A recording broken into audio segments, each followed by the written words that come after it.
Jangan senang dulu. Brian Uriarte dan Hakim Danish boleh menguasai Catalunya di hari Jumat, tapi mereka lupa. Veda Ega Pratama sengaja pakai mode santai buat menghancurkan mereka di hari Minggu. Inilah taktik rahasia yang bikin pedok Moto3 gempar, hanya di Farhan Fact. Sirkuit Catalunya Jumat 15 Mei 2026 mendadak berubah menjadi arena penuh drama yang sangat mencekam bagi kubu Indonesia. Sesi latihan bebas Moto3 yang seharusnya menjadi panggung pembuktian justru berubah menjadi mimpi buruk bagi sang mutiara hitam Veda Ega Pratama. Pembalap bernomor motor 9 ini mendapati dirinya terdampar tak berdaya di posisi ke-23 pada sesi Free Practice 1. Atmosfer semakin menegang ketika pada sesi praktis berikutnya, Veda hanya mampu merangkak naik sedikit ke urutan ke-19. Publik sirkuit terperangah melihat sang fenomena Asia kesulitan menembus papan atas. Sinyal bahaya berbunyi kencang di garasi Honda, memicu spekulasi liar di antara para pengamat. Langkah awal yang sangat berat ini seolah menjadi ujian mental pertama yang sangat menguras emosi, memaksa sang pembalap muda berada di bawah tekanan publik yang menuntut kesempurnaan tanpa celah di tengah badai kritik yang mulai berdatangan. Kudeta berdarah dingin dua rival. Di saat Veda Ega Pratama sedang terengah-engah melawan angin badai, dua rival abadi dari alumni Red Bull Rookies Cup justru meledak bak gunung berapi. Brian Uriarte dan Hakim Danish tampil kesetanan tanpa ampun, langsung menggebrak dan mengunci barisan paling depan. Uriarte melesat bak peluru untuk mengamankan posisi kedua, sementara Danish dengan kejamnya merebut posisi puncak sebagai pembalap tercepat.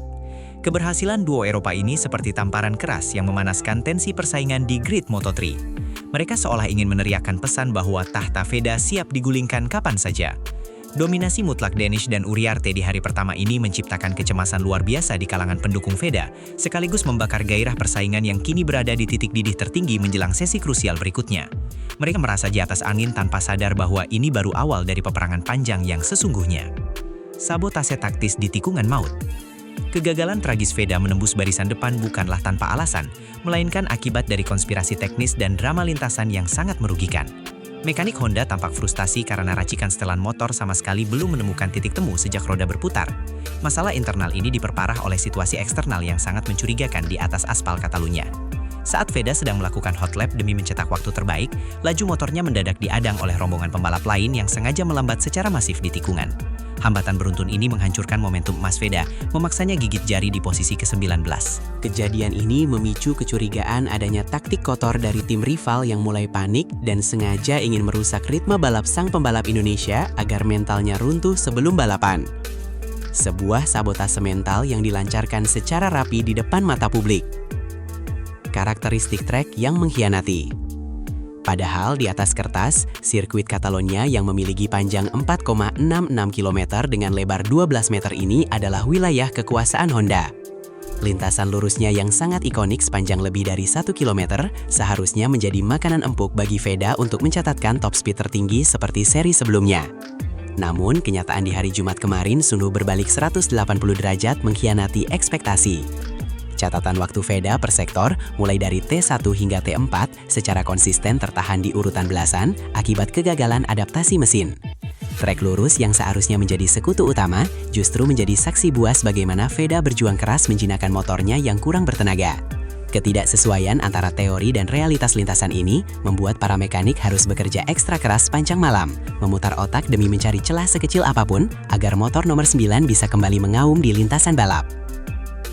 Benteng poin yang masih kokoh.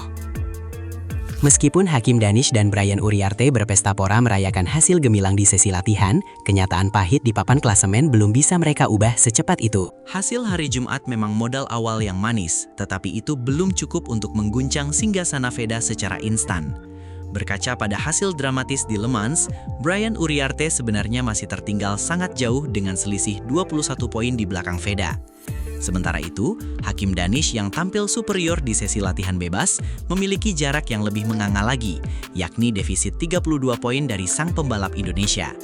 Angka-angka ini menjadi benteng pertahanan psikologis bagi Veda, membuktikan bahwa dominasi yang sesungguhnya tidak bisa runtuh hanya karena drama satu hari latihan bebas yang penuh dengan ketidakberuntungan. Para rival harus bekerja 10 kali lebih keras untuk benar-benar meruntuhkan kerajaan poin milik Veda. Skenario kudeta yang mustahil. Posisi Veda Ega Pratama di puncak klasemen sementara Rookie of the Year sejatinya masih berada dalam zona yang sangat aman dari kejaran para rival. Satu-satunya skenario yang bisa mengancam posisi Veda adalah jika Brian Uriarte mampu merebut podium pertama pada hari Minggu, yang akan memberinya tambahan 25 poin bersih. Namun, membayangkan skenario tersebut terwujud di dunia nyata adalah hal yang sangat muluk dan nyaris mustahil. Barisan depan Moto3 bukanlah taman bermain yang ramah bagi para debutan.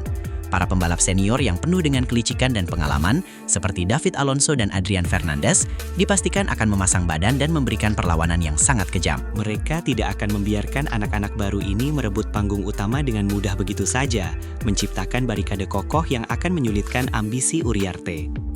Taktik bunglon menurunkan tensi. Menariknya, hasil kurang memuaskan di sesi awal ini memicu teori baru di dalam pedok. Seri Catalunya ini dinilai bisa menjadi fase krusial bagi Veda untuk menerapkan strategi bunglon, alias menurunkan tensi kompetisi.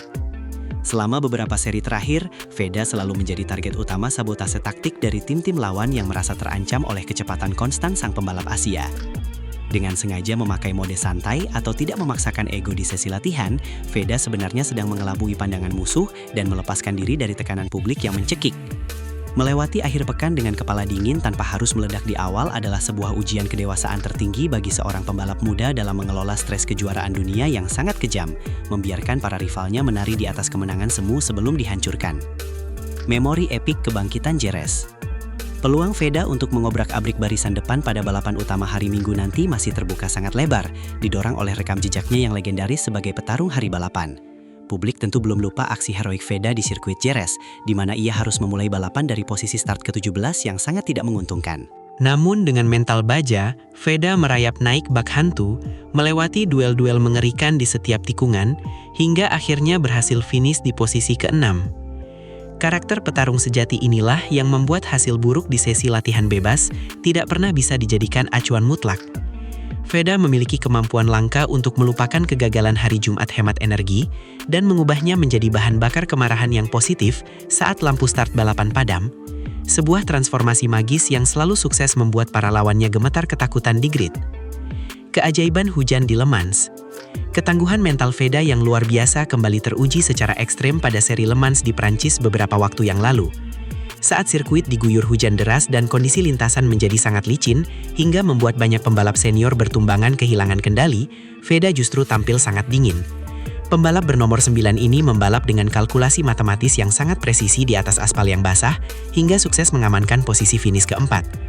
Pengalaman mengerikan di Le Mans membuktikan bahwa Veda adalah sosok pembalap yang sangat adaptif dalam situasi sekritis apapun. Ketika rivalnya merayakan kemenangan semu di hari Jumat yang cerah, Veda justru sedang mengumpulkan energi dan bersiap meledakkan kemampuan aslinya pada balapan utama hari Minggu nanti, membuktikan bahwa ia adalah pawang sejati di tengah ketidakpastian cuaca ekstrim. Singgasana rookie yang tak tergoyahkan. Pada akhirnya, drama di sirkuit Catalunya hari Jumat kemarin justru mempertegas satu realitas yang sangat ditakuti oleh seluruh rival di grid Moto3. Bahkan ketika Veda tidak berada di posisi terdepan dan motornya belum sepenuhnya menyatu dengan lintasan, namanya tetap menjadi pusat gravitasi di pedok. Hakim Danish dan Brian Uriarte boleh saja tersenyum lebar menjadi yang tercepat di sesi latihan. Namun mereka tahu, kekuatan terbesar Veda bukanlah tentang mencetak satu lap tercepat, melainkan konsistensi dan ketenangan batin saat balapan sesungguhnya dimulai. Mode santai Veda telah berakhir, dan hari Minggu nanti akan menjadi pembuktian siapa yang paling kuat bertahan hingga garis finish demi mengunci takhta Rookie of the Year yang tak tertandingi, meninggalkan rivalnya dalam keputusasaan yang mendalam.